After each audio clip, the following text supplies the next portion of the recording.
السلام علیکم ناظرین، آج میں آپ لوگوں کے سامنے بنو قریظہ کا مشہور واقعہ بیان کرنے والا ہوں۔ میں آپ کو یہ بتانے والا ہوں کہ بنو قریظہ میں کیا ہوا تھا، حضرت سعد رضی اللہ تعالی عنہ سے کیا معاملہ پیش ہوا، اور حضور صلی اللہ علیہ وآلہ وسلم نے کیوں رویا۔ لیکن اس قیمتی ویڈیو کو دیکھنے سے پہلے میرے چینل کو سبسکرائب کریں۔ آپ کے سبسکرائب کرنے سے کچھ بھی نہیں جائے گا، لیکن آپ کے ایک ایک سبسکرائبر سے مجھے فائدہ ہے، اور ویڈیو کو لائک کرنا تاکہ ہر نئے ویڈیو کا نوٹیفیکیشن سب سے پہلے آپ تک ہی پہنچ جائے۔ تو چلو سٹارٹ کرتے ہیں۔ حضرت عائشہ رضی اللہ تعالیٰ عنہ فرماتی ہے کہ غزوہ خندق کے دن میں باہر نکلی اور میں لوگوں کے پیچھے چل رہی تھی کہ اتنے میں نے اپنے پیچھے زمین پر پیروں کی چاپ سنی۔ میں نے دیکھا کہ حضرت سعد بن معاذ رضی اللہ تعالیٰ عنہ اور ان کے بھتیجے حضرت حارث بن اوس رضی اللہ تعالیٰ عنہ چلے آ رہے ہیں، اور حضرت سعد رضی اللہ تعالیٰ عنہ نے ڈال اٹھا رکھی تھی۔ میں زمین پر بیٹھ گئی، چنانچہ حضرت سعد رضی اللہ تعالیٰ عنہ گزرے، اور انہوں نے لوہے کے ذرہ پہن رکھی تھی۔ قد کے لمبے ہونے کی وجہ سے ان کی جسم کا کچھ حصہ اس ذرے میں سے ظاہر ہو رہا تھا۔ مجھے خطرہ ہوا کہ ان کے جسم کے کھلے ہوئے حصے پر دشمن وار نہ کرے۔ حضرت سعد رضی اللہ تعالیٰ عنہ باری برکھم اور بڑے کرداور انسان تھے۔ وہ یہ شعر پڑھتے جا رہے تھے: لبث قلیلا یدرک الحیج حمل ما احسن الموت اذا حان الاجل۔ ذرا تھوڑی دیر ٹھہر جاتا کہ حمل نامی آدمی بھی لڑائی میں پہنچ جائے، اور جب موت کا وقت آ جائے تو وہ کتنے حسین معلوم ہوتی ہے۔ پھر میں کھڑی ہوئی اور ایک باغ میں داخل ہوئی۔ وہاں دیکھا تو چند مسلمان وہاں بیٹھے ہوئے تھے، جن میں حضرت عمر بن خطاب رضی اللہ تعالی عنہ بھی تھے، اور ان میں ایک مسلمان خوت پہنے ہوئی بھی تھے۔ مجھے دیکھ کر حضرت عمر فاروق رضی اللہ تعالی عنہ نے فرمایا: تم کیوں آئے ہو؟ اللہ کی قسم تم بڑی جرت والی ہو۔ تمہیں اس بات کا خطرہ نہیں ہے کہ کوئی مصیبت پیش آ جائے یا شکست ہو جائے اور بگڈر مچ جائے؟ تمہیں اس جنگ کے دوران گھر میں رہنا چاہیے تھا، باہر نہیں نکلنا چاہیے تھا۔ حضرت عمر رضی اللہ تعالیٰ عنہ مجھے ملامت کرتے رہے، یہاں تک کہ میرا دل چاہنے لگا کہ زمین پھٹ جائے اور میں اس میں چلی جاؤں۔ اتنے میں خود والی آدمی نے اپنا خود سر سے اٹھایا تو وہ حضرت طلحہ بن عبید رضی اللہ تعالیٰ عنہ تھے۔ انہوں نے کہا: اے عمر، تمہارا بلا ہو، آج تو تم نے حد کر دی، اس بیچاری کو بہت کچھ کہہ ڈالا۔ ہم لوگ شکست کھا کر اللہ تعالیٰ کے علاوہ اور کہا جا سکتے ہیں؟ حضرت عائشہ رضی اللہ تعالیٰ عنہ فرماتی ہے کہ مجھے جس کا اندیشہ تھا وہی ہوا کہ قریش کے ابن العرقہ نامی ایک آدمی نے حضرت سعد کو تیر مارا اور کہا: لے میرا تیر، میں ابن العرقی ہوں۔ چنانچہ اس کا تیر رگ بازو پر آ کر لگا، جس سے وہ رگ کٹ گئی۔ حضرت سعد نے اللہ سے دعا کی کہ جب تک میری آنکھیں بنو قریظہ کے انجام کے بارے میں ٹھنڈی نہ ہو جائے، اس وقت تک مجھے موت نہ دے۔ بنو قریظہ حضرت سعد کے جاہلیت میں دوست اور حلیف تھے، چنانچہ ان کی دعا کی وجہ سے ان کی زخم سے خون نکلنا بند ہو گیا، اور اللہ تعالیٰ نے مشرکین پر زوردار آندھی بھیجی، اور اللہ تعالیٰ کی مدد ایسی آئی کہ مسلمانوں کو لڑنا نہ پڑا، اور اللہ تعالیٰ بڑے قوی اور غالب ہے۔ چنانچہ ابو سفیان اور اس کی ساتھی تہامہ اور عیینہ بن بدر اور اس کی ساتھی سنجد چلے گئے، اور بنو قریظہ واپس آ کر اپنے قلعوں میں بند ہو گئے، اور حضور صلی اللہ علیہ وآلہ وسلم مدینہ واپس تشریف لے آئے، اور آپ صلی اللہ علیہ وآلہ وسلم کے حکم دینے پر حضرت سعد رضی اللہ تعالی عنہ کے لیے مسجد میں چمڑے کا خیمہ لگایا گیا۔ پھر حضرت جبرائیل علیہ السلام تشریف لائے، اور ان کے دانت غبار آلود تھے۔ انہوں نے حضور صلی اللہ علیہ وآلہ وسلم سے عرض کیا کہ کیا آپ صلی اللہ علیہ وآلہ وسلم نے ہتھیار رکھ دیے؟ نہیں، اللہ کی قسم، فرشتوں نے تو ابھی تک ہتھیار نہیں رکھے ہیں۔ آپ بنو قریظہ کی طرف چلے اور ان سے لڑے، چنانچہ حضور صلی اللہ علیہ وآلہ وسلم نے اپنے ہتھیار پہن لیے اور لوگوں میں کوچ کا اعلان کروایا کہ چلو۔ بنو غنم مسجد کے پڑوسی تھے، اس کے ارد گرد رہتے تھے۔ آپ صلی اللہ علیہ وآلہ وسلم ان کے پاس سے گزرے تو ان سے پوچھا، ابھی تمہارے پاس سے کون گزر کر گیا ہے؟ انہوں نے کہا، ہمارے پاس سے حضرت وحییٰ کلبی رضی اللہ تعالیٰ عنہ گزر کر گئے ہیں۔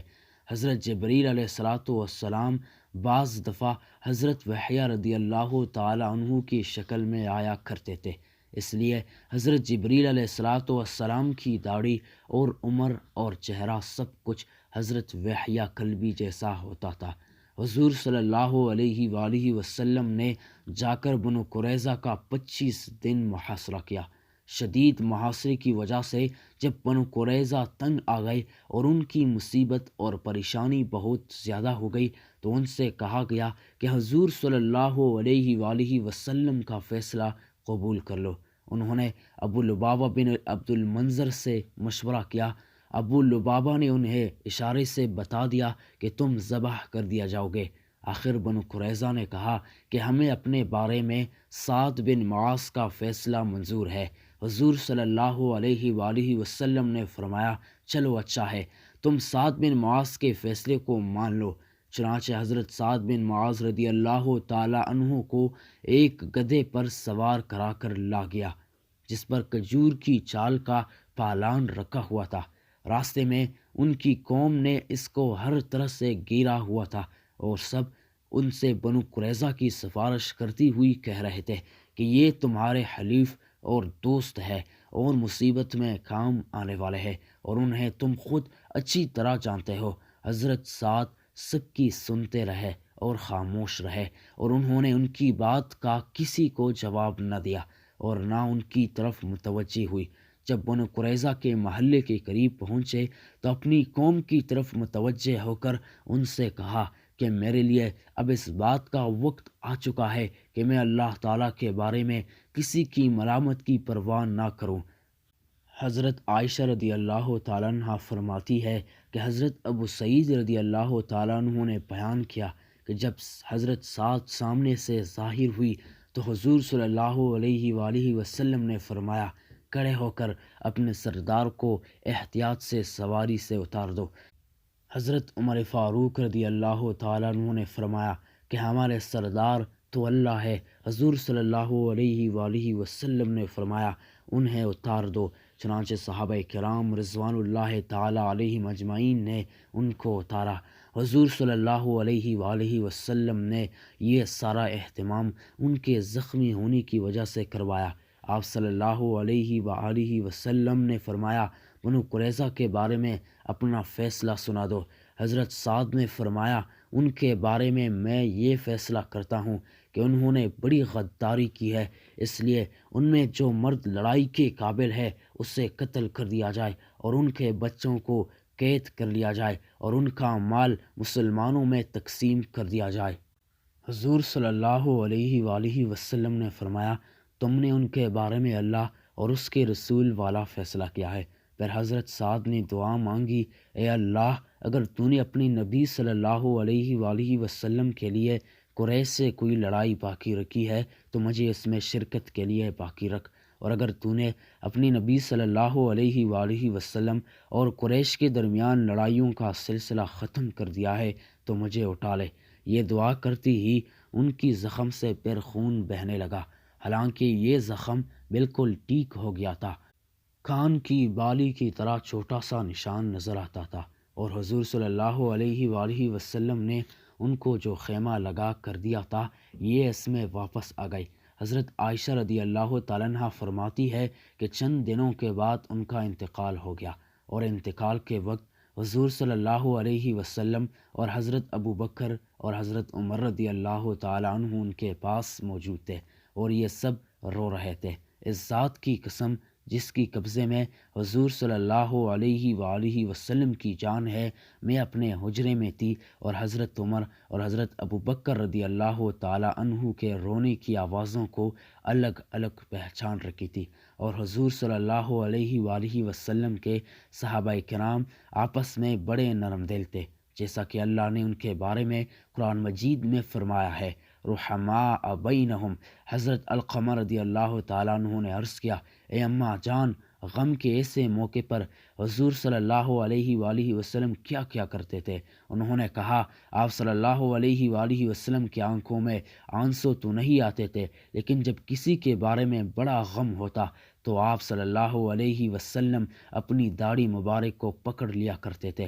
اکثر تو یہی حالت ہوتی تھی، لیکن کبھی آنسو بھی آ جاتے تھے۔ حضرت عائشہ رضی اللہ تعالیٰ عنہ فرماتی ہے کہ جب حضرت سعد بن معاذ رضی اللہ تعالیٰ عنہ کا انتقال ہوا تو حضور صلی اللہ علیہ وآلہ وسلم بھی روئے، اور آپ صلی اللہ علیہ وآلہ وسلم کے صحابہ کرام بھی روئے۔